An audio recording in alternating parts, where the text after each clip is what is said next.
Vamos seguir aqui no nosso roteiro para a gente ir desenvolvendo. Então, então fica taxado aí, né?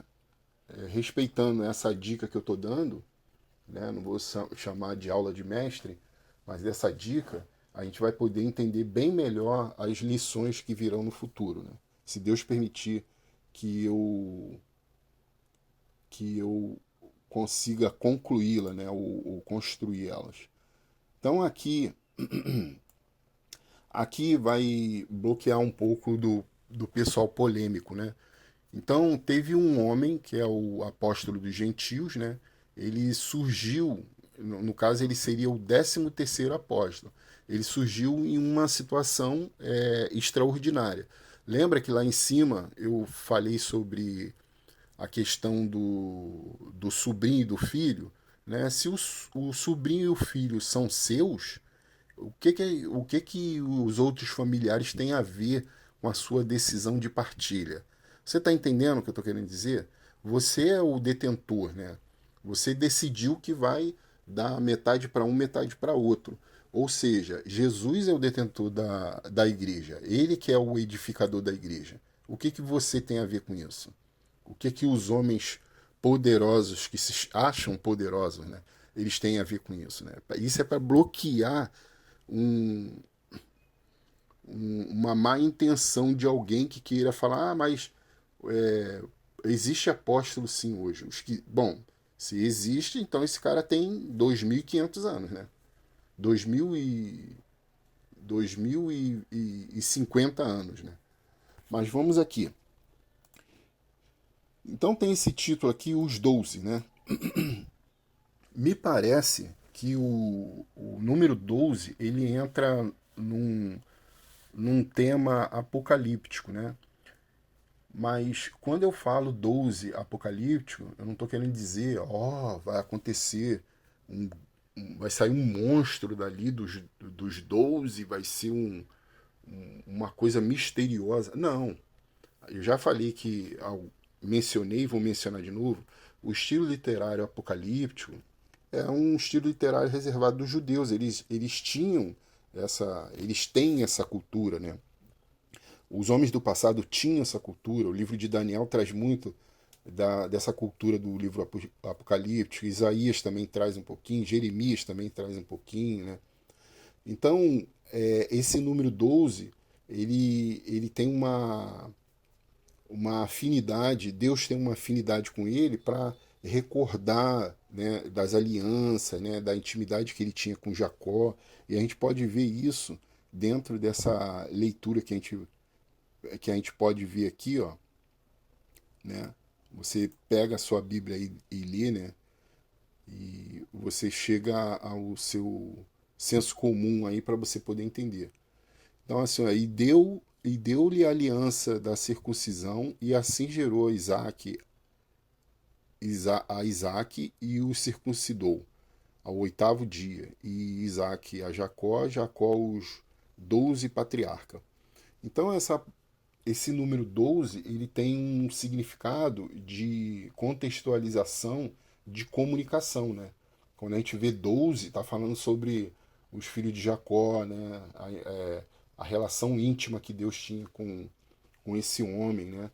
Então, esses 12 filhos, que são 12 estandartes, 12 tribos, então esses homens, esses apóstolos, número 12, eles vão ocupar cada um a sua cadeira para julgar uma tribo, né? Uma determinada tribo.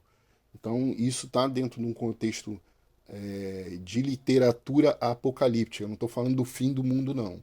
É o estilo literário dos judeus. E tem essa passagem aqui também, né, que eu selecionei agora. Vamos dar uma lida nela. Né? Você lê lá em Apocalipse 21, 12. Né? E tinha um grande e alto muro com 12 portas, e nas portas 12 anjos, e nomes escritos sobre elas, que são os nomes das 12 tribos dos filhos de Israel. Então Israel aqui é Jacó, né? Jacó é Israel. Então você vê que tem mais uma vez a relação, né? Esse número 12. Né? 12 apóstolos não foram escolhidos aleatoriamente. Então, com exceção, o apóstolo Paulo, que acho que ele vai ficar mais pro apóstolo dos gentios, né? Ele vai entrar num outro contexto de juízo, né? Mas aí é uma outra história. Eu só estou comentando só para bloquear. Ah, alguém vai falar assim, ah, mas e o apóstolo Paulo, né? Ou então que nem algumas pessoas, às vezes a gente dá aulas e as pessoas falam assim, ah, mas o ladrão da cruz foi salvo porque Jesus salvou. Aí eu te pergunto, você é dono de uma grande empresa, você não morreu, você pode doar o testamento é válido para o teu filho, para o teu sobrinho?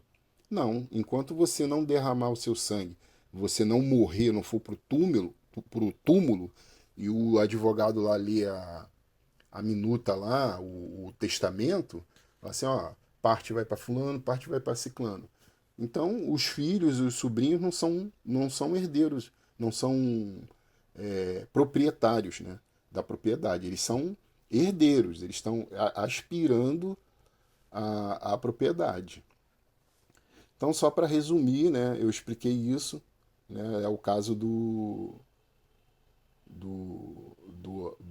surgimento do apóstolo, né, comparando com o ladrão que morreu, foi o próprio Jesus lá que perdoou ele, garantiu para ele a salvação, fazer o quê?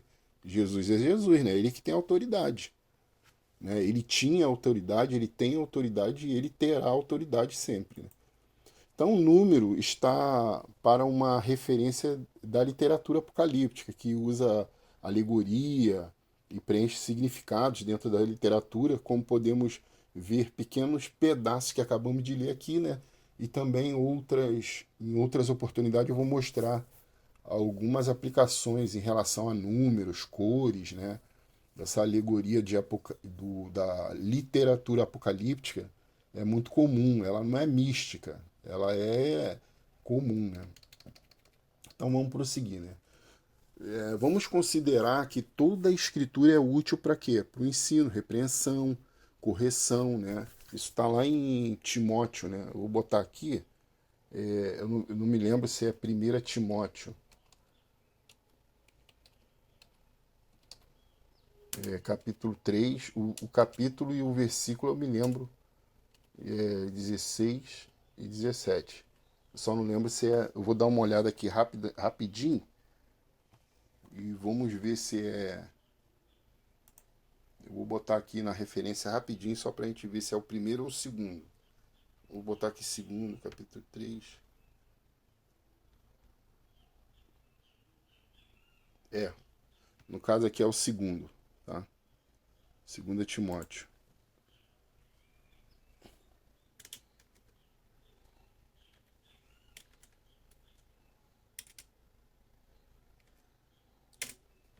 Vou botar aqui na tela aqui só para você ver. Né? Aqui, ó. Aqui. Toda escritura é divinamente inspirada, né? Então, aí fica uma pergunta para você, a gente encerra aqui. Quais são as qualificações necessárias para ser um apóstolo de Cristo hoje? Você consegue entender isso, né? Então a gente viu de forma assim simples, né? Eu acredito que vai haver mais questionamento ou falha na explicação, mas a intenção foi dar um start, uma visão geral, né, do que seria um apóstolo hoje. Então essa palavra apóstolo ela é reservada, não é para qualquer um. Foi só para aqueles 12 homens, como a gente mostrou na seleção lá. Foram 12 homens que Jesus escolheu. Jesus não escolheu a mim como apóstolo. Eu posso ser ter outra função na igreja, bispo, presbítero, né, ancião, diácono, mas apóstolo foi reservado. Espero que essa postagem tenha deixado claro isso e ela vai servir de alicerce, né, base para essas outras que a gente vai estar trabalhando mais na frente, né? E eu aproveito aqui, se eu pequei em alguma postagem anterior de algum assunto, eu peço que você faça um comentário, na medida do possível eu vou corrigir, né? Eu estou começando a engrenar, pegar o jeito de criar as postagens, fazer de uma forma bem original, né? Como você pode ver, sem, sem firulas, sem artifícios. Né? Eu procuro fazer as postagens sem sem corte para ficar mais natural, né? Então agradeço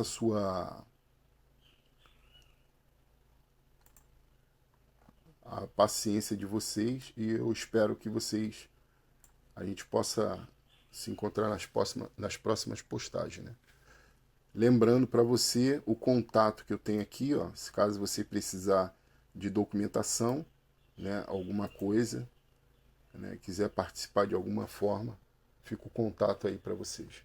Quais as condições, né, as condições para se tornar apóstolo de Cristo, né? Quais foram os quesitos necessários para qualificar e admitir, né, um apóstolo de Cristo. Então você pega o seu caderninho e você bota aí de acordo com a leitura que você faz na Bíblia em português, que é o suficiente. Qualquer questionamento, em outro momento, a gente resolve isso. Obrigado e até a próxima edição.